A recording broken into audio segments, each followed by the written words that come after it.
Welcome to ThinkTech. We are raising public awareness about technology, energy, globalism, and diversity.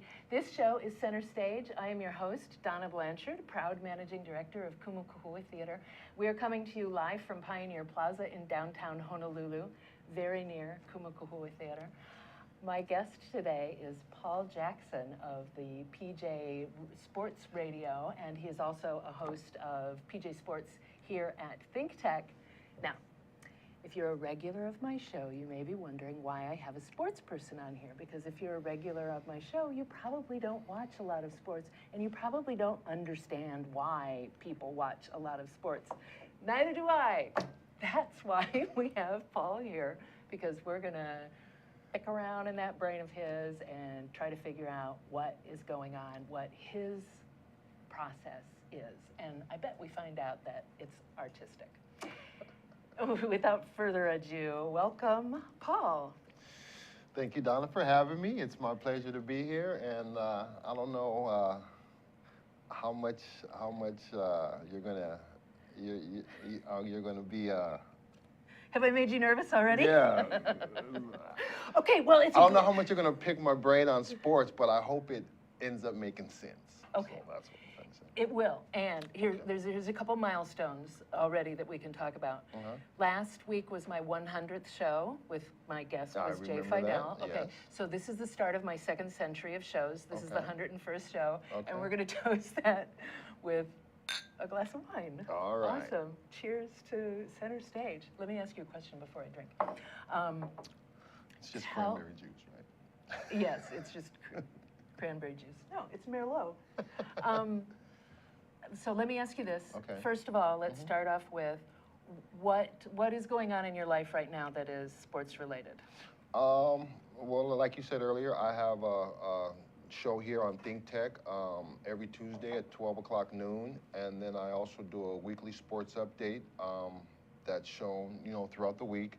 And then I have a radio show on KWAI 1080 AM on Saturdays at 2 to 3. I have a fundraiser golf tournament coming up for UH Athletics.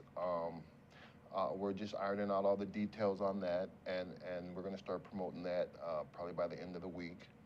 And that's it. I'm fully credentialed by UH Sports Information Directors. In other words, I can attend most of the events that they have, athletic events, and have the opportunity and the to interview the coaches and the players afterwards and stuff like that. Oh. So I've been credentialed through the media, and the guys have been real gracious to me. Okay, I didn't know there was any such thing as that. I've learned something already. Yeah, you have to get credentialed. I mean, once you sort of establish yourself, then you get credentialed, and you have a pass at the gate or whatever, and then you just go in, and then the sports information directors set up the interviews with the players and the coaches afterwards, and also for my radio and also for this show, the sports information directors are the ones who sets it up with the coaches. Oh, okay. And you go see shows, Yeah. games at like the other venues, the stadium here? I attend everything from Little League baseball to volleyball, club volleyball, to all the UH athletics, to high school baseball, to whatever is going on sports-wise locally. I try to get out there and cover it, and from high school wrestling to professional surfing to all the local boys who are in the major leagues and football and also in baseball. We try to follow them all the time. Shane Victorino, Colton Wong, Stephen Wright, and of course all the boys, in the NFL, born in Hawaii. There's just a list so long. It's I could just rattle those off forever, but. We only have 45 minutes. So how much time per week do you estimate that you spend at games, actually out at games? Out at games, Events. it just depends on the venue. It depends on what's going on. When when the baseball team is in town this weekend, there's graduation on Saturday. I know someone who's graduating from the University of Hawaii, so I'll probably attend Friday night's game and Saturday night's game, and so I try to go to at least one game every series. If it's softball, volleyball, no matter what, I at least try to attend one. But it's hard just because it's me, and so I try to attend as many events as I can, but at least one in every series. A series, Yeah. but like 1 or 2 a week? Are you seeing? Well, No. it depends. If like a couple weeks ago, softball was here, men's volleyball was here, baseball was here. It was sort of crazy. So I had to try to spread myself out through all 3 events, and they're all pretty much going on at the same time. And it was a lot going on a couple weeks ago on the campus. Yeah. Yeah. And then you watch games. I watch the games, and if I don't watch them in person, I'll try to catch them on OC16 or follow a couple of the star advertiser writers who are also good resources of mine. Billy Hall, he follows baseball, and Scott McInnes, he follows basketball, and they tweet regularly during the competitions and stuff like that, or I'll try to catch a game online. Whatever resources available for me to catch the game, I'll try to catch it, so that way, I'll have more in-depth information when I speak on it. I can look at statistics on a piece of paper and see what's going on, but if I'm not there to watch it, then I don't know what the turning point of the game is. You have to visualize that and see that. Okay. Yeah. Okay, now wait. First of all, you said Twitter, and let me say that you can tweet questions to us as we are going through the show right now at ThinkTech Hi. ThinkTech Hi! And we have a screen right here. We can see what you're tweeting. Okay, and then you said the turning point of the game. Yeah. So every game is a turning point? Well, not every single game. I guess eventually, one point in the game you could call a turning point, even if it's in the first inning or the second inning, or in basketball the first quarter, the second quarter. It just depends. But what I'm trying to say is most of the competition is close, and the other team's not going to blow the other team away. And while they're competing, there is usually an event or a sequence of events that happens that allows the other team to win or allows the other team to lose. So that's what I mean by the turning point. Okay. You can't look at a sheet, a statistics sheet, and see that. You have to actually, especially if you know the game and stuff like that, you just, you keep it in the back of your mind. Well, I think that was a turning point of the game, or just like LeBron James hit that game-winning field goal in Game 4, and to me that was a turning point of the Chicago-Cleveland series. And now Cleveland won again yesterday, and they're probably going to win again tomorrow, and so that's what the turning point of that series was. Okay, and this information all lives in your head. You don't have Just to write this down. Straight observation. Yeah. Okay, once you started talking about LeBron and this stuff, I have got no lost. mental receptors for that information to land in my brain, so it just gets washed away. The next time I have a sip of wine. I'm cheersing for you for your 101st show, by the way. Okay, thanks. Cheers. So I can compare this to if I watch movies, I don't have to, that information just stays with me. I don't have to reference something to get it, and I can pretty much tell you, okay, this is the turning point of the film, and this is the conflict, and the protagonist and the antagonist, and blah, blah, blah. Yeah, is that an apt comparison? Well, now you're talking foreign language to me, but I sort of get the gist of it. Let's just say, okay, like you're in the theater business, and so maybe if you're observing a play or something, and I don't have as much knowledge as watching a play, you know where the main point of of the movie, you know, they're trying to emphasize, you know, and I might just be sitting there like with no idea of what's going on because I'm not in the theater business, you know. So, I mean, I hope that's a good enough example. Well, you know what? It's a good example. However, you also watch movies. I mean, what's your favorite movie? My favorite movie of all time, The Godfather. Oh. Okay, and it's a really good one, Yes, too. yes. All right, so, but ask me now what my favorite team is. What's your favorite team? I have no freaking clue because I don't have a team. Yeah, but it has to be UH because you're here in Hawaii now. See? When I lived in Chicago, we used to go to Cubs games because for $5 you could sit in the bleachers and you could, you know, sit out in the sun and have a dog and a few beers and get a tan. And that is all I cared about. Honey, I was not watching that ball move. And you had to be able to ditch school because Chicago didn't have lights back then, and they only played their games in the daytime. In the daytime. Yeah. Yeah. Well, I was working at the time, but thank you for thinking that I'm that young. They have lights Yeah. now.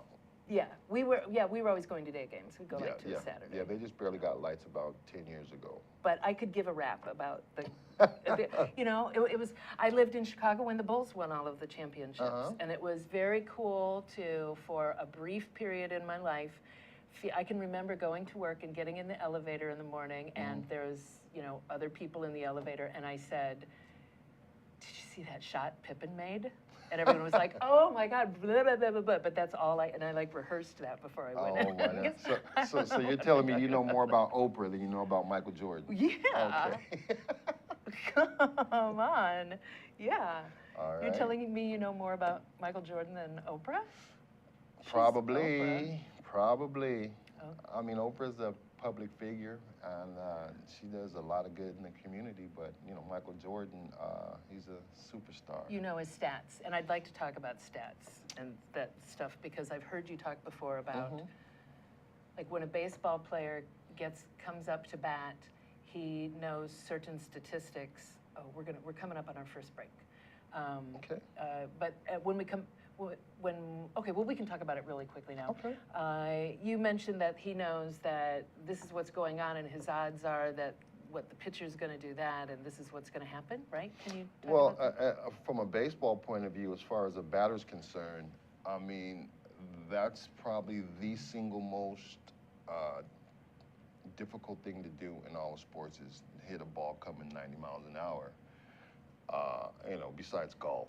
But, you know, you have to sort of be guessing, you know, and you get that through what we call a scouting report. So if this guy's pitching and he throws a fastball, he has a curveball, he has a changeup, you know, coming to bat, you know that, okay? And then it even gets broken down further of what his percentages are of fastballs, what his percentages are of curveballs, what his percentages are of changeups. And then it gets broken down even further according to what the count is. Like if it's 1 ball and no strikes, 2 balls and no strikes, you know, and then when you store all this information and while it's live, something will just click in like, oh, you know, if I have a 2 ball and no strike count, it's a pretty good chance I'm going to get a fastball because, you know, that's usually the guy's best pitch, and you don't really want to throw your secondary pitch when you're behind in the count. That's what guys do who are in the major leagues. So they know all those.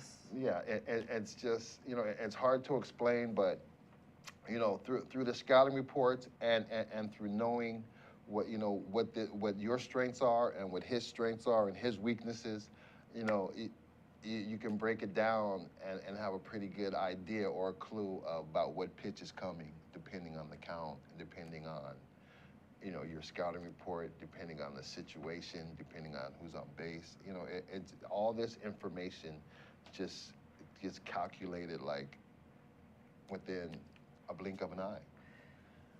Okay, we got to take a break. I thought it was just about hitting the tar out of the ball. Well, that's basically, that's what it is, but it's a lot that goes into it before that. Okay. All right, we have to take a break. We're going to be right back. Please stay put and join us for this fascinating conversation and get yourself a glass of wine. Hey, this is ThinkTech Hawaii. And it's Wednesday. Every Wednesday is Energy Wednesday here in Hawaii, the state of clean energy. 4 to 5 p.m. every Wednesday. Come and listen to us. And just to show you what I mean, I'm going to ask Sharon to tell us more. Come and see us every Wednesday, as Jay said. And we have people like Jim Albers from HECO here and co-host Ray Starling here every Wednesday. We not only go on Olelo and OC16, but also stream live. So please come visit us, hear about the latest in clean energy. Okay, Jim, you've been here. You got any comment on all this? As important as energy is in all of our lives today, this is a great forum and a great format to vet those issues. So I encourage everybody to listen in and participate. Okay, Ray, what do you think for a close? Well, I think this is the greatest show in the energy world here in Hawaii. You can come here every week, 1 hour, and catch the latest on what's happening and hear from the people who really know what's going on, like Jim Alberts. We appreciate your coming today. Thank you. Ray Starling, Sharon Moriwaki, Jim Alberts, and Jay Fidel here in Hawaii, the state of clean energy. 4 to 5 p.m. Wednesday. Aloha. Hi, we're back. This is Center Stage. I'm your host, Donna Blanchard. We're coming to you from Pioneer Plaza in the heart of downtown Honolulu. If you would ever like to join us in the studio audience during one of our shows, you can do that. Contact Jay, that's J-A-Y, at thinktechhawaii.com. My guest is sports enthusiast and athlete himself, Paul Jackson. Ex-athlete. Ex-athlete. Well, you're still an athlete. Once, oops, I'm sorry, that was my hair in my microphone. You're still an athlete. I know, I'm just joking. You just posted a video of you doing a dunk shot, whatever, Yeah, the other day. that was to prove, Slam dunk. that was a proof point to somebody that I can still dunk at 50 years old. So, Oh, okay. Yeah, that's what that was. Okay, so back to all those statistics for just a minute, and then we're going to move on. When I'm on stage, I've got my lines, and I've got my blocking, my choreography, and I know, maybe that night we know that my counterpart has hurt his foot, so I have to change the blocking slightly. There's all kinds of things going on in there, but there isn't I'm not doing mathematical calculations. I'm not having to worry about I'm not having to worry about the other side of my brain. Well, in baseball, I mean, what you said basically right now is what a pitcher would do to prepare to play against, to pitch against a team. He would see who's left-handed, who's right-handed. If you're a right-handed pitcher, the percentages of baseball say that you have a better chance of getting out right-handed batters because the curveball isn't breaking away from you, it's breaking into your power zone. So that's why people switch hit, so a curveball will never break away from them. Okay, so if they're left-handed, it's going to curve into them. If they're, okay. Okay. But people who know sports understand what I'm saying. So basically, if I'm pitching against you, like you have your rap sheet, your sheet, I have my sheet. I know what all the batter's strengths are. I know where their power zone is at. I know where to put the ball to get them out, and all this is just based on numerous at-bats broken down by this player over the years of where to pitch the ball to get him out, okay? In baseball, if the pitcher put the ball where he wanted every single time, he'd throw a no-hitter every time. That's just how much of an advantage he has. But in baseball, players hit mistakes, and they are very good at hitting mistakes. So even if it's 1 inch, a quarter inch, a half an inch, if that pitcher's not putting the ball exactly where he wants to, then it becomes a mistake. And that's how people get their averages. Oh, I did not know that. Yeah. Oh, okay. Because I was thinking if the batter knows all of this about the pitcher knows that about the batters. Exactly. Right? And then that's where the human element comes into it, is if this guy can execute this pitch where he wants to. And if he puts it exactly where he wants, he definitely has an advantage. If it's a quarter inch or a half an inch or an inch off from where he wants to put it, then it's a mistake. And that's how people's that's how people's batting average goes up, and that's the ones you see flying over the fence, and that's what happens. Okay. Okay. Now, okay, so you started playing baseball at like 7 or 8 years old. Yeah, about 6, 7, 8. Yeah, right around there. So you know a great deal about baseball. You also played in the minor leagues for a while. Yeah. Yeah. Yeah, I played basketball growing up too, and you know, a little bit of football too. But baseball and basketball were my two main ones. Do you feel like you know as much now about football as you do about baseball? Absolutely. Yeah. Oh, okay. Well, you also talked about surfing. You'll go out and do a surf report. Do you? I absolutely know how to score a surf report. I know what to look for. I know what the critical maneuvers are. I know how when they come in, what a deep drop is like, what a drop is when they disconnect from the wave.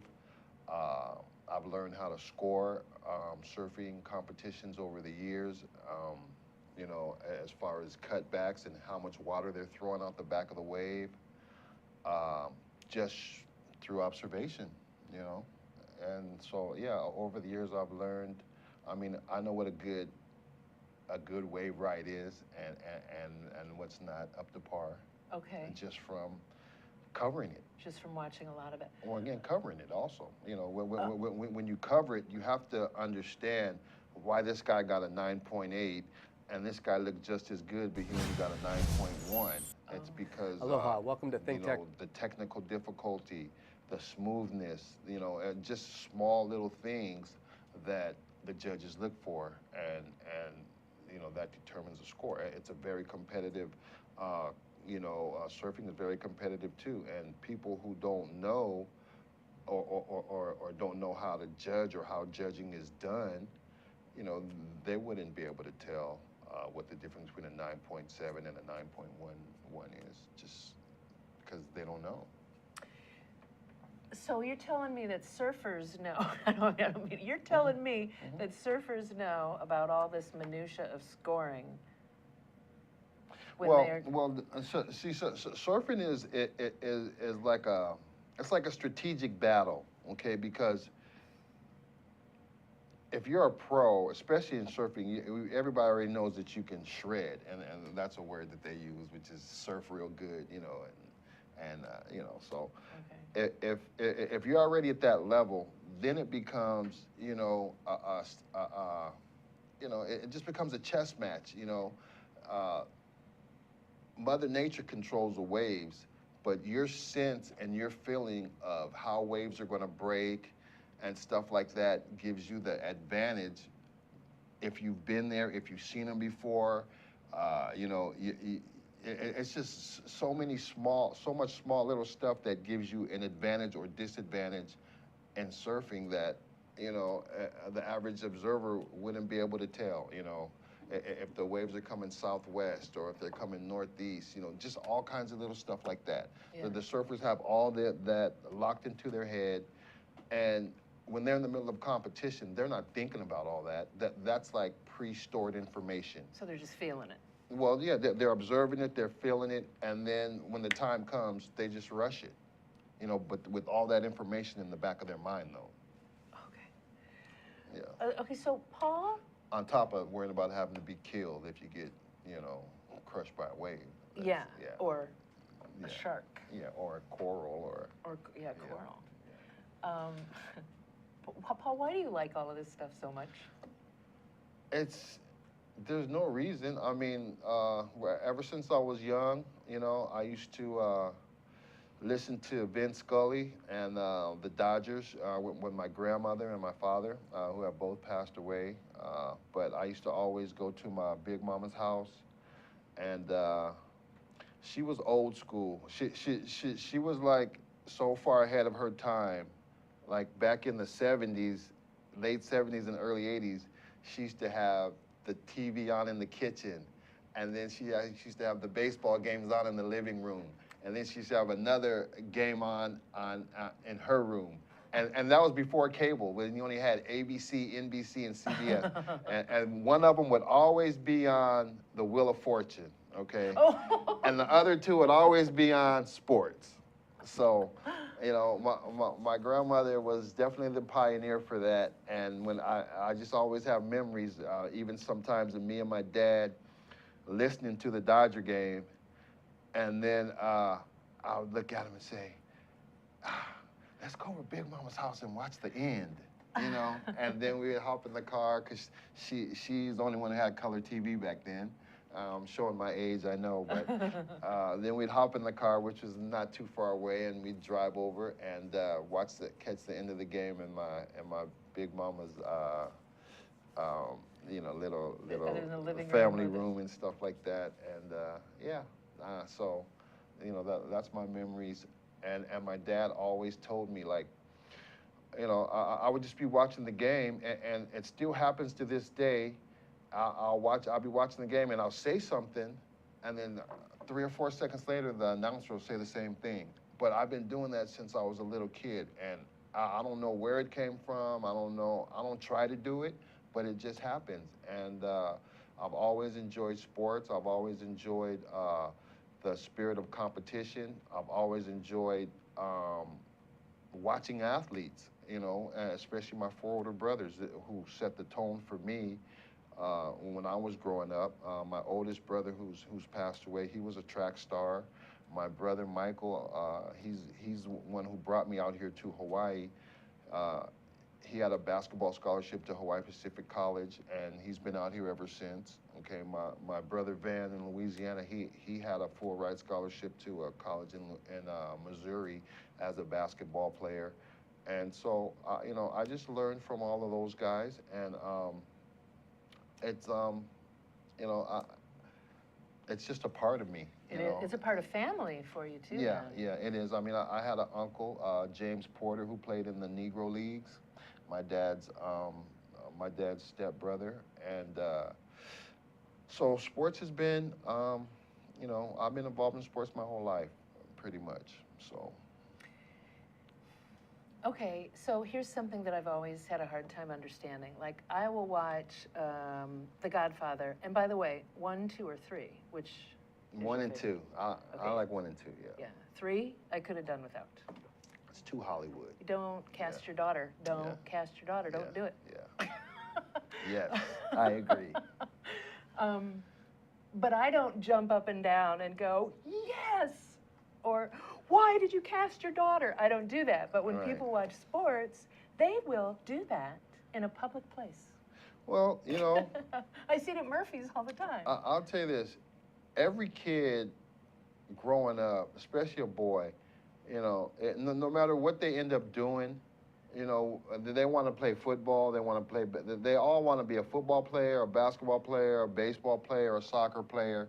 I'm not saying every single one, but when you're in competition and you're playing as a young kid, that's what everybody strives to do. I mean, who wouldn't want to say, man, I'm a baseball player, that's my job, And, I mean, that's just the way it is, especially, with the young boys. So, just the I don't know, I guess the spirit of competition and, competing is fun to me. It's not, everybody wins and everybody loses, and that's all part of the fun, because you're not going to win every time and you're not going to lose every time. And that's what builds character within yourself, of how to accept defeat and how to be gracious in victory, when you're dealing with other people. And the thing that I've got through sports is some of my best friends to this day are still some of my ex-teammates who I still keep in touch with. And, we came from different walks of life, and have experienced different things, but the one thing we have in common is those couple years that we were on that team together, and no matter where you came from or where you're heading to, no one can ever take that away. Oh. And so, I've built up a lot of relationships and with people who are my good friends just through camaraderie of being teammates. Awesome. Okay, we need to take a break. Okay. This is flying by. See, you were nervous. Okay, we're going to take a little break. We'll be right back. Cheers. Come back and join us. Hi, aloha. My name is Chris Leatham, and I host a show called The Economy and You. The show plays every Wednesday at noon, and on my show, I bring on guests who are interested or working in the technology space. And so I'd like you to come and watch the show and learn with me about all the sort of exciting things that we're doing in Hawaii to build and grow our economy ecosystem. So I'd like to say aloha, and I look forward to seeing you on the show. Thank you. Aloha, my name is Paul Jackson, better known as PJ, and my local interest is in sports. I have my own sports radio show at KWAI AM 1080 that you can stream live. I also have my own website, pjsportsradio.com. We have live guests in studio, and we talk about discussions and topics that everyone wants to know locally here on the islands. We cover everything from surfing to basketball to whatever's going on locally, sports-wise. We try to do our best and cover the topics in depth as much as we can. Once again, thank you for joining PJ here on Hawaii Sports Update. Mahalo. Hi, we're back. This is Center Stage. It's an arts show, but we have as our guest a sports person. And I chose a very nice sports person because I know he'd let us dig around in his head and be nice about it. And it turns out now, from what I'm hearing, that part of what makes you such a good guy is the good friendly competition and what you've learned from being involved in sports for most of your life. Well, I don't know how many people will agree with the good guy part, but I'm just joking. Well, we'll invite them in next week. We'll give them more wine and see what they have to say. Yeah, Now, it's you just build relationships with teammates over the years, and like I said, especially when I got to college, when you're in high school, everyone is usually from your neighborhood and stuff like that. But I was lucky enough to play on multiple all-star teams when I was growing up, and that gave me the opportunity to meet new teammates and also teammates who are playing at a very high level too for our age. So you get to weed people out, and then that's how you build relationships. And they're just special to me, and stuff I'll never forget. well, and teammates, you need to be able to rely on those people, and when they know they can also rely on you, it's the same in theater. It's the same in theater. The people with whom you're on stage are your teammates, along with the people who are setting the lights and running the sound Right. and all of this. Before we go too much further, I would like to thank Justin, who's been tweeting to us. Shout out to us for a great show. He's enjoying it. He's enjoying seeing you on the air. And someone else just tweeted something that has nothing whatsoever to do with us. So glad I'm not wearing my glasses right now. Okay. So Paul, tell us about the show that you have here on ThinkTech. We just saw commercials for it. Okay, well, the show is every Tuesday, and Justin, the one who just tweeted, he is, he's with me on the radio show also, but he's been helping me out with the NBA playoffs. We've been breaking down the NBA playoffs the last 4 weeks, and getting pretty in-depth about what's going on, giving our opinions about the injuries, about, just whatever's going on with the playoffs. So, So you can talk for your 45 minutes about you're sticking on one specific sport? well, yeah, but it's 8 teams left. It's 4 teams in the East and 4 teams in the West, and so it's 4 different series going on. And so we'll just break down each series. All the series are 3-2 or 2-2 right now, so they're all very competitive. Nobody has outright won yet the 4 games, and then after these 8 teams play, then it's going to be 4 teams left, and then after that's going to be 2, one from the East and one from the West. So that's what we were doing, breaking down on my show right now. But I've had multiple guests on my show, Coach Benji Taylor, Artie Wilson, everybody, who's from on the court coaching to the Alo sisters, who are high school wrestlers getting ready to go to the Olympics. I just try to cover all local sports and anybody who's doing anything positive in the community. I'm all about them, you know, and I'll definitely have them on my radio show for sure. Oh, okay. Yeah, and so you spend a couple hours on, you always have a couple hours on the radio on Saturdays, but then you give sports updates. Yeah, a lot too, yeah. don't you? I give sports updates here Tuesdays before my show, and then I also appear on the morning show with James Taylor every once in a while on KWAI AM 1080. I do some sports updates for him. I do some sports updates for John Nolan, and his show's on from 5 to 7. And then I have my own show on Saturdays at 2 p.m. Sports is more, following sports like this is more of a guy thing. Yeah, there are a surprising number of women who I think, I saw this in Indiana. I have a surprising number of friends who watch, Notre Dame football because it's just a part of It's huge. living there. It's huge. It's yeah. huge. But in general, don't you think it's still a dude thing? Yeah, well, because it's a release of the testosteronies. it's just yeah. Buying the wine was so worth it.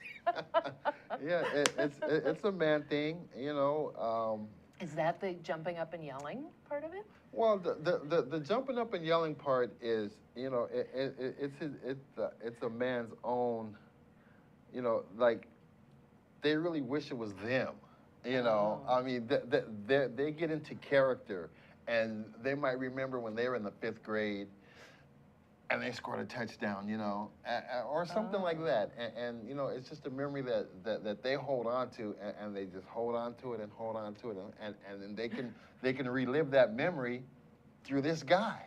Oh. And that happens a lot. So, Okay. but I don't know. It's a release of the testosterone. I can't even say it. Okay, so no, I can understand that. If someone gets up and, nails a song, I can think about how. Yeah, you're like, I yeah! say, well, not like that. Not quite like that. No? Come on, you never did that in the karaoke room before? When somebody got up, if somebody gets up and sings Celine Dion to the tilt, you're not going like that? Oh. I've never done that ever Okay. in my life. I might go, oh, yay! Well, see, that's a theater clap, but it's still the same amount of enthusiasm. Like your brain is still right there with that karaoke person. Like, wow, they just killed that, and like when an NBA player does a dunk, somebody might have a flashback from when they're on their Nerf hoop in the garage, And they're like, yeah, I remember that. There it is again. There it is. That's awesome. Okay, I think I understand it a little better. There's a Glory Days thing going on. There's a community, a family thing going on. Yes. I think you're a little, you have more of this knowledge than your average sports person, though. I think, like my ex-husband was very into the White Sox, and he and his mom and dad knew like what their fathers who did for a living. They knew that sort of thing. But that was really the only team that they did that on. You're kind of all over the place. Well, it's part of my job, That too. Just apart from enjoying sports normally through my favorite teams or teams that I want to observe.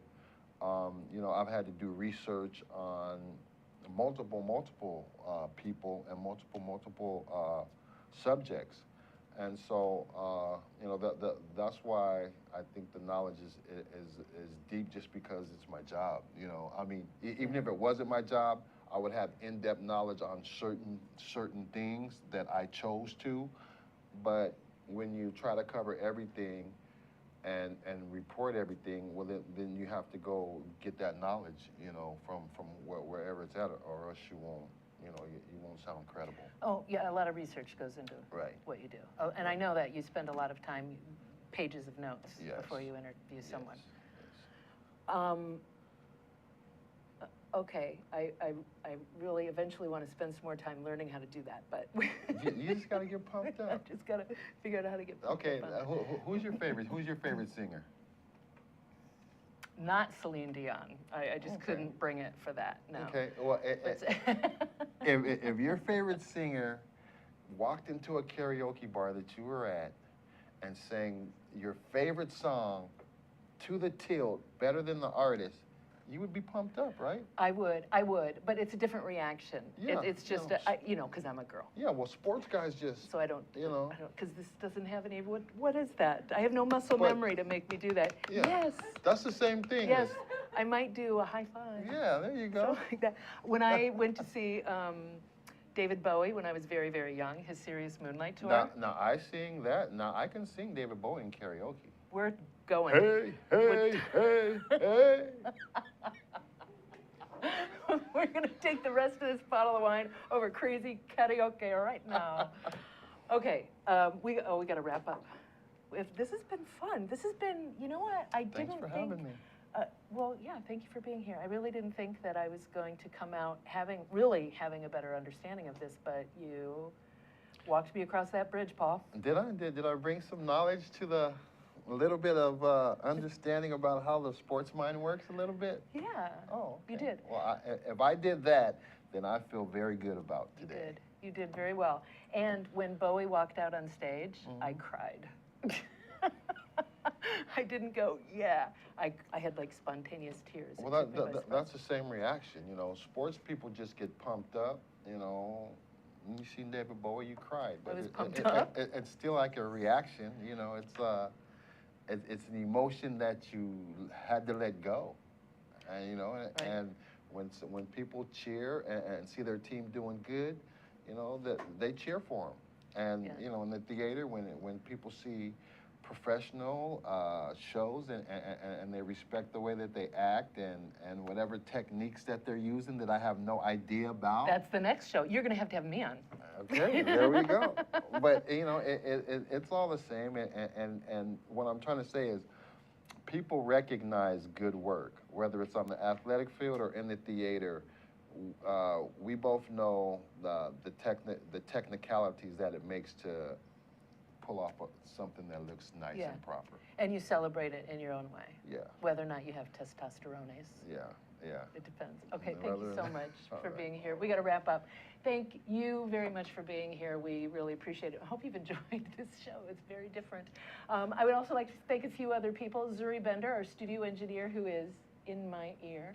Sachi Slomoff, our floor manager, who's right over there. Thank you, Sachi. And Jay Fidel, who somehow manages to put it all together. Please join us here next week for our 102nd show. We'll see you then. Bye.